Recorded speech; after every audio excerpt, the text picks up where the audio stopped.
Welcome back to another episode of Stand on Guard. I'm your host, David Krayden, and we've got a really exciting show that's going to show you what happened throughout the week, some of the things we missed, but you need to know about. We'll be right back. So we are in a very precarious position in this country. We need political change, but we also need the resolve to resist.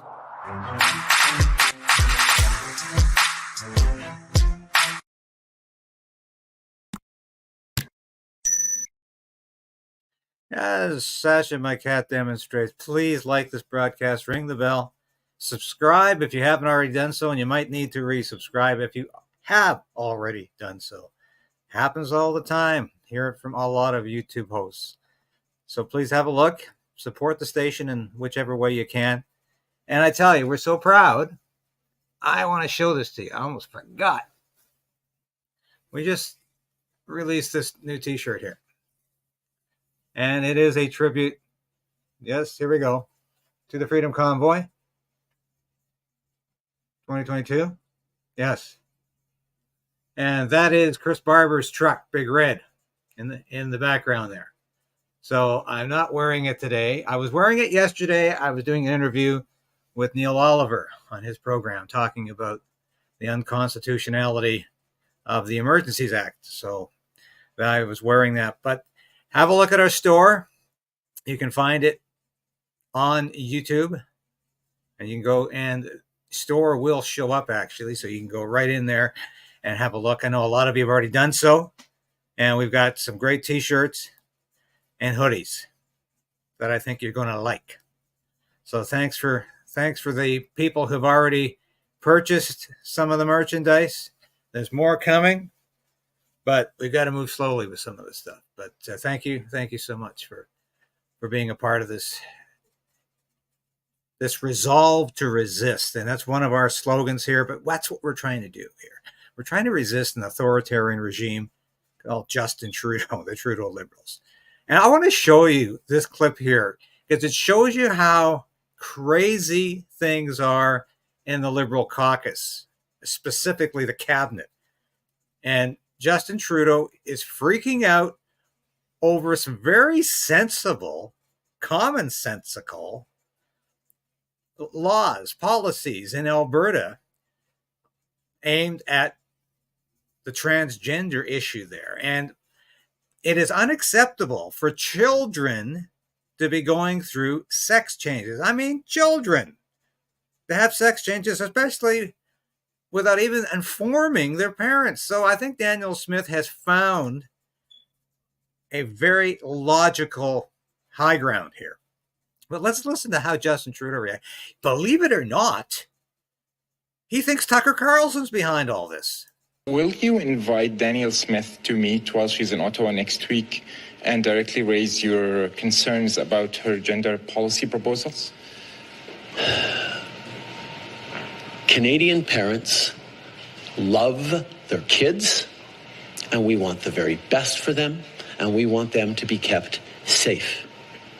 LGBT youth across this country are among the most vulnerable to homelessness, to suicide, to a range of things that can harm them.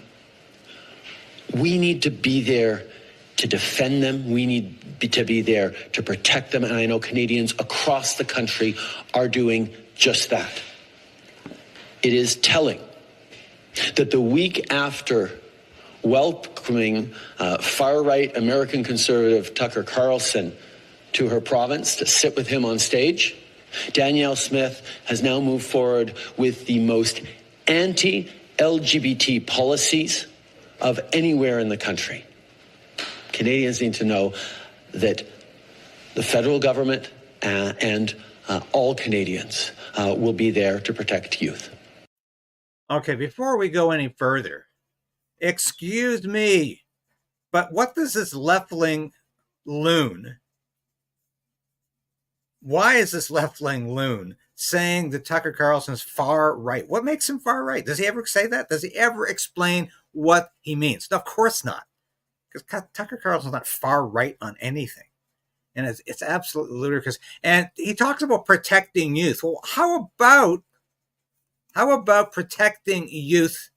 How about protecting youth from chemical castration and from sex change operations that are so consequential? They're going to affect these kids for the rest of their lives. And how about taking hormones that are dangerous to your health, that are going to cause health problems for the rest of your life? That's what it really means to be concerned about the health of youth. Trudeau is not concerned about anybody's health, but his own political future. Let's listen to some more of this hysteria from the federal Liberals. This isn't a question about parental rights. This is about keeping kids safe. This is a unilateral ideological move by Danielle Smith and the UCP government to marginalize kids, to other them, and to out not just trans and gender non-binary kids, but all queer kids. You're going to go to a school as a young queer kid or a gender questioning kid and now have to look over your shoulder to wonder which of your other students are going to out you so that they call your parents. Nobody calls you when you join the chess club.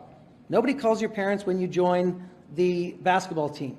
Nobody calls your parents when you join the debate team. But now, if somebody thinks you're questioning or queer, they're going to tell the teacher, and the teacher's got to call the parents. That is not the Alberta I want or that we want. And so I can say this to all the youth. We're here with you. We are going to look at every... And I think what we're seeing in Alberta has nothing to do with parents' right, has everything to do with scoring cheap political points. Like, there's no bill being introduced. It's a video on social media 1 week after Tucker Carlson comes and spews his MAGA vomit on Canada, on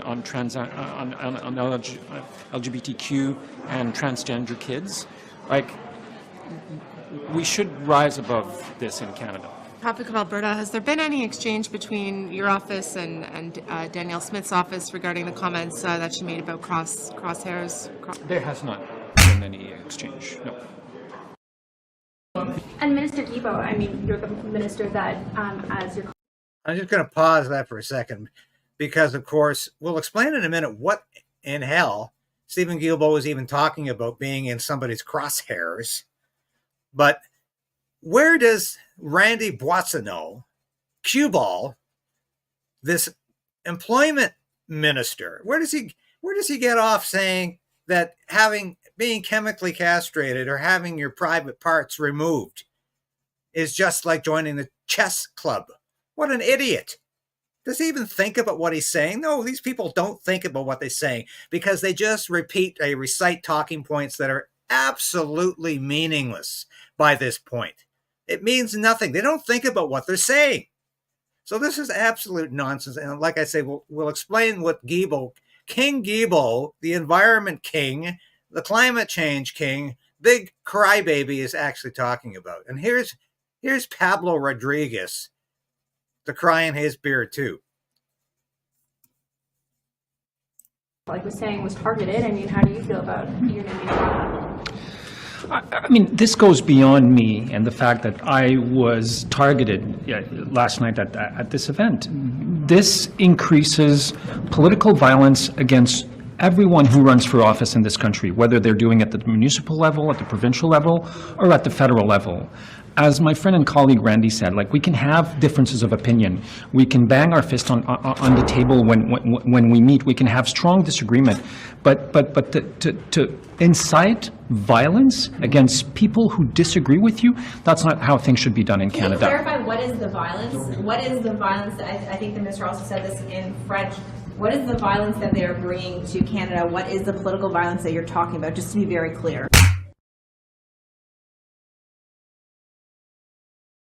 Well, to put a target on someone's back, for example, to name. What is the evil? To put someone in crosshairs. Will you invite? So what's he talking about? Well, let's go back to this. Here's an article from the Calgary Herald. It's very, very vague. But when Premier Danielle Smith met with Tucker Carlson, when he appeared at an event in Calgary, Danielle Smith mentioned how outrageous and extremist our environment and climate change minister was, and suggested Tucker Carlson had better keep an eye on him. Now, this was so upsetting to Stephen Guilbeault. He was so hateful, but he's been crying about it ever since. So anyway, that's where it comes from.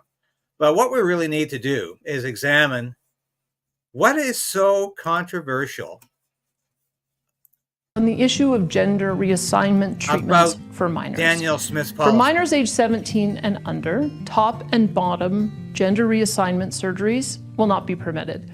For children age 15 and under, puberty blockers and hormone therapies for the purpose of gender reassignment or affirmation will also not be permitted, with the exception of those who've already commenced their treatment at this time.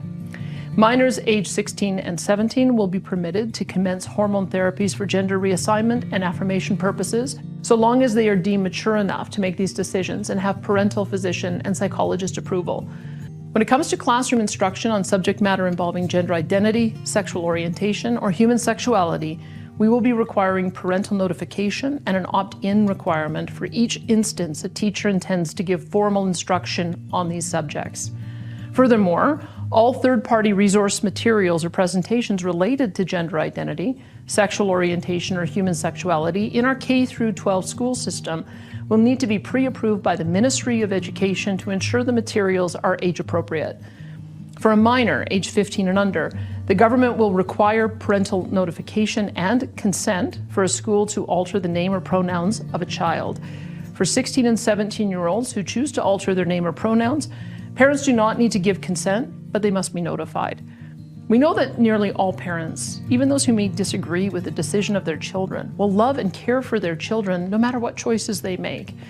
However, in the handful of rare situations where one or both of the parents reject or become abusive to a child who identifies as transgender, we have child protection laws that will be strictly enforced. The government is also designing a pilot project to provide appropriate counseling services to support parents and youth identifying as transgender to work through the unique challenges these families face. We encourage all teachers, parents, classmates, and youth volunteers to be on the watch for any instances of bullying of youth or children for any reason, so adults can assist with putting a stop to it the moment it is detected. Our government also needs to deal with the emerging issue of the unfair disadvantages that young women and girls are experiencing when competing with biologically stronger transgender female athletes in sporting competitions. I strongly believe that those who were born male but have transitioned to or identify as female are owed the opportunity to meaningfully participate in sport. However, there are obvious biological realities that give transgender female athletes a massive competitive advantage over women and girls. It is not beneficial for those women, including those who are transgender, for this divisive and sometimes dangerous situation to continue. That is why the Alberta government will work with sporting organizations active in our province to ensure that women and girls have the choice to compete in a women's-only division in athletic competitions and are not forced to compete against biologically stronger transgender female athletes. We will also work with those same sporting organizations to ensure transgender athletes are able to meaningfully participate in the sport of their choice through the expansion of co-ed or other gender-neutral divisions for athletic competitions. I understand how controversial and divisive discussions on topics of sexuality and gender can be, especially when those conversations involve children. I would therefore ask that as we work through implementing these policies, that we, as adults in this province, do all we can to depoliticize the discussion and focus on the well-being of the children involved, whether they are young people identifying as transgender or who find themselves attracted to those of the same sex, or simply trying to understand the complex and often changing emotions and feelings of being teenagers. Yeah, clearly there's not going to be an epidemic of bullying in Alberta schools, even though Randy Watsono seems to think that's just going to happen because he says so. You know, that idiot had the nerve to say he was up all night consoling trans youth on the phone. Do you believe that for a minute? Do you really think a cabinet minister, a minister of the crown, is going to be on the phone with trans youth? And if he is, how does he know these trans youth? What is he doing talking to them? And do you really think a cabinet minister is going to be that accessible to anybody? People are just calling him up. Trans youth, yes, are calling him up at his office all night long. And Randy, good old Randy Cueball, is there to answer their questions and console them because he cares so much. What a farce. He's lying. You know he's lying. And this is all about liberals trying to make some political hay out of a policy that is clearly common sense. And of course, Tucker Carlson's to blame for all this, as we said at the beginning. And somehow Danielle Smith talking to Tucker Carlson is the reason she decided to implement this common sense gender policy. I mean, what absolute druther, absolute nonsense. And interestingly enough, Angus Reid, which, if anything, tends to ask questions that could be construed as favoring liberals over conservatives over the years. I would say so. I think overall he's quite fair, though, and he tries to be quite objective. And the results of this Angus Reid survey showed that overwhelmingly parents want to be informed about what's going on. They don't think their children should be making consequential decisions about their gender, their sex, and to make changes to that gender without at least informing the parent. And there is support for saying, no, it's not going to happen for kids. Children are not going to be going through this process that is often nothing more than mutilation. Now that is about safety. When you protect children from the far left, from gender ideologists, from gender ideology, from people who don't think parents have any rights, people who think the state should be raising your children, and they don't have to tell anybody except the teachers. The teachers are in control. The school is in control. The school board is in control, and the parents have no say. That is what Danielle Smith is really going after here. This is admirable. This should be a model for the country. This should be a model for all the other provinces to follow. Parents have rights too. And so don't talk about this being a trans rights issue. Children are in no position to make decisions about the consequences for their entire life. This is a good decision. Interestingly enough, this week, we finally got the petition was tabled. The one saying we need a non-confidence vote in the House of Commons against Prime Minister Justin Trudeau and his Liberals. Let's listen to this. Presenting petitions, the honourable member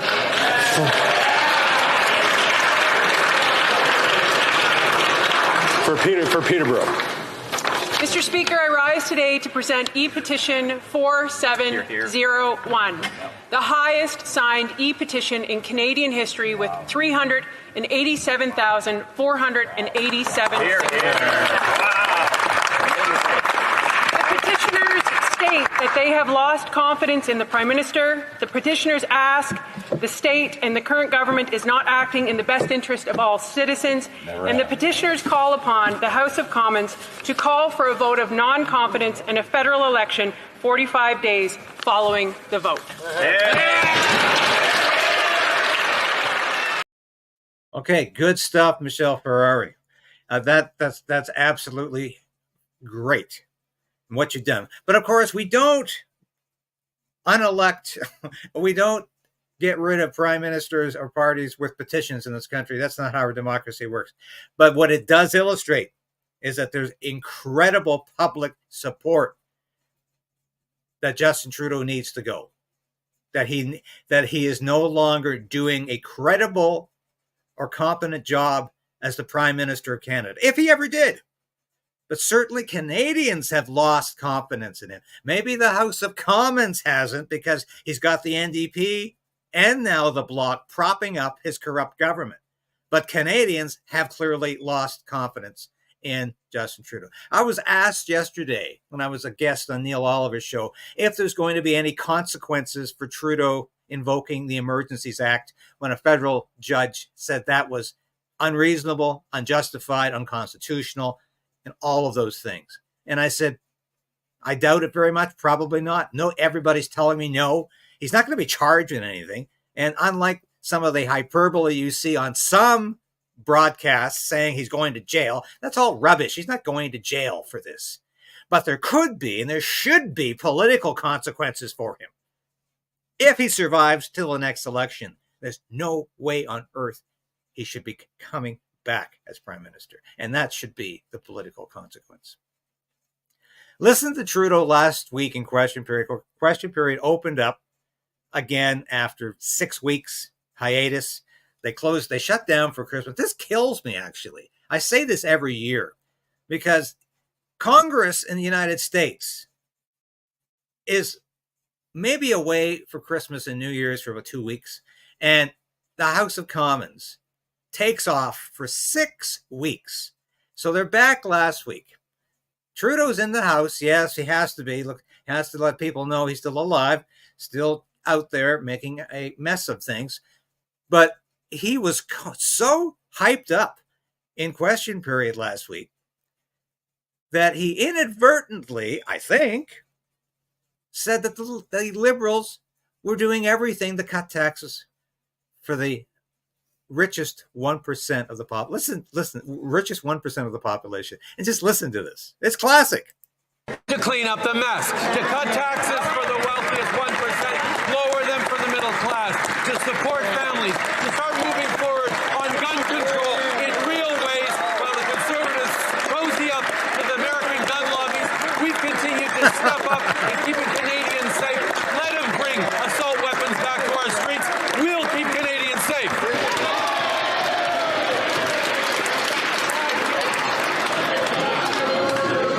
The Honourable Leader of the Opposition.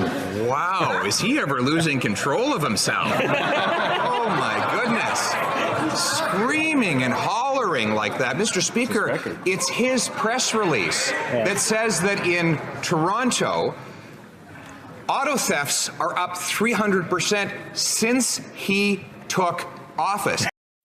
Yeah, so Pierre Poilievre was trying to talk about auto thefts, and Justin Trudeau had to tell everybody that the Liberals have cut taxes for the wealthiest 1% of Canadians.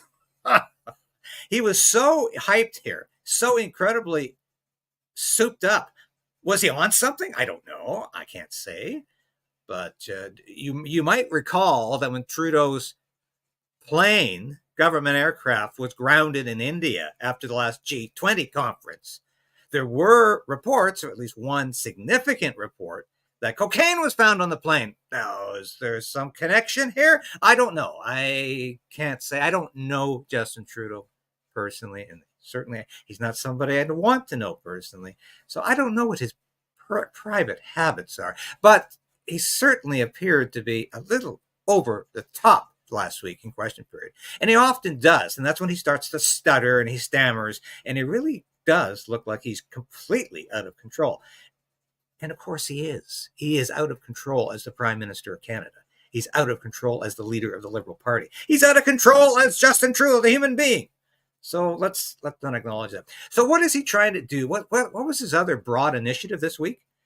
Well, he seems to want to, he wants to start his own housing company. Now, he's already selling heat pumps, and you've seen that one, where he remember how he pretends he's installing a heat pump in your house, and he's telling you that these are the panacea for energy use in this country. All you have to do is plug your heat pump in, and no problem. Problem is, yes, they're actually going to break down the electrical grid because we don't have enough power if everybody gets one. The other significant problem is heat pumps don't work in Canadian winters in the temperatures we have, so they're useless. But Trudeau's out there hawking them on his YouTube site, which about 500 people have subscribed to since he put it up about a year and a half ago. Not very impressive, Justin. People just don't take you seriously. But he's out hawking heat pumps. Stephen Guilbeault has become a car salesman now. Stephen Guilbeault, of course, he's out there with the ads about electric vehicles and how electric vehicles are the answer. Yeah, they don't work, and the batteries are pretty well defunct within a year or two. You can't get a replacement battery. You can't recharge the vehicle anywhere. And if you do, they recharge for about maybe 100 miles, and you got to get them recharged again. And if you're recharging them overnight in your house, they take up so much power, you won't be able to run your washing machine that week. So don't think that's an answer either. But Trudeau now has found another calling. He's found another reason to go on television, and I'm sure this will be way on top of his website as well. But here he is, showing you how the Liberals are going to be building homes for Canadians. Problem is, if you had some work to be done in your backyard, in your house, don't invite Justin Trudeau over to help out, because he has trouble even hitting a nail on the head. Now, is there something metaphorical about that? Does Trudeau ever hit the nail on the head in anything he says or does? No, but he physically can't do it either. Watch this hilarious exhibit of his nail pounding skills.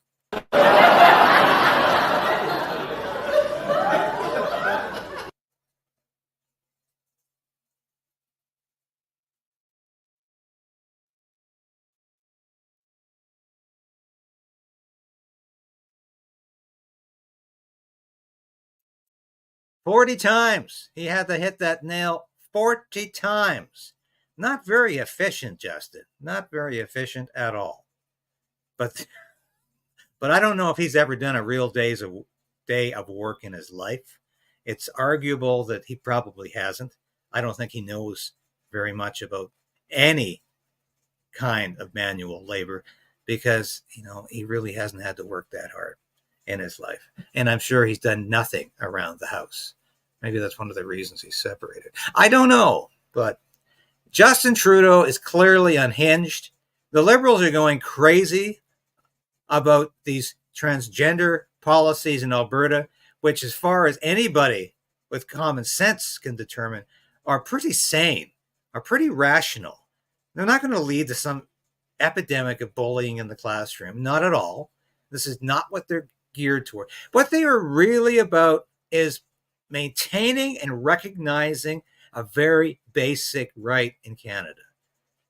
The right of parents to raise their children, and not to have to surrender that right to the state or to the Liberal government or to the Liberal Party or to activists or to the LGBTQ community or to gender ideologists. Parents have a right to raise their children as they see fit. That's why I applauded Pierre Poilievre during a Christmas interview with Rex Murphy, where he said he hopes the Conservative Party will be identified as mind your own business party, because it's time for the state to stop interfering in parents' lives and individuals' lives. Let them raise their children as they see fit. That is not just a foundation of Canadian democracy. It's a foundational element of Western civilization, going back millennia, not just centuries, but millennia. And that is something that Danielle Smith has recognized, Pierre Poilievre has recognized, and my goodness, Maxime Bernier of the People's Party of Canada recognizes that. The Socialist NDP, the Liberals, this ungodly coalition propping each other up, does not recognize that. And for that matter, neither does the Bloc, which is a horrible excuse for a political party. They don't recognize it either. But Canadians do. And I tell you, Justin Trudeau's on the wrong side of Canada. He's on the wrong side of history. He's on the wrong side of just about everything, because everything he does is always based on a fierce determination to stay in power and to tell you what to do, how to live, what to think. And there's worse coming with censorship, and we'll be talking about that in the coming days. Thanks for joining me on this Sunday. I'll be back every day this week with Question Period at 2 o'clock and with broadcasts to tell you what's happening in the political world. Thanks very much for watching today, and I'll be back again tomorrow with more. God bless you.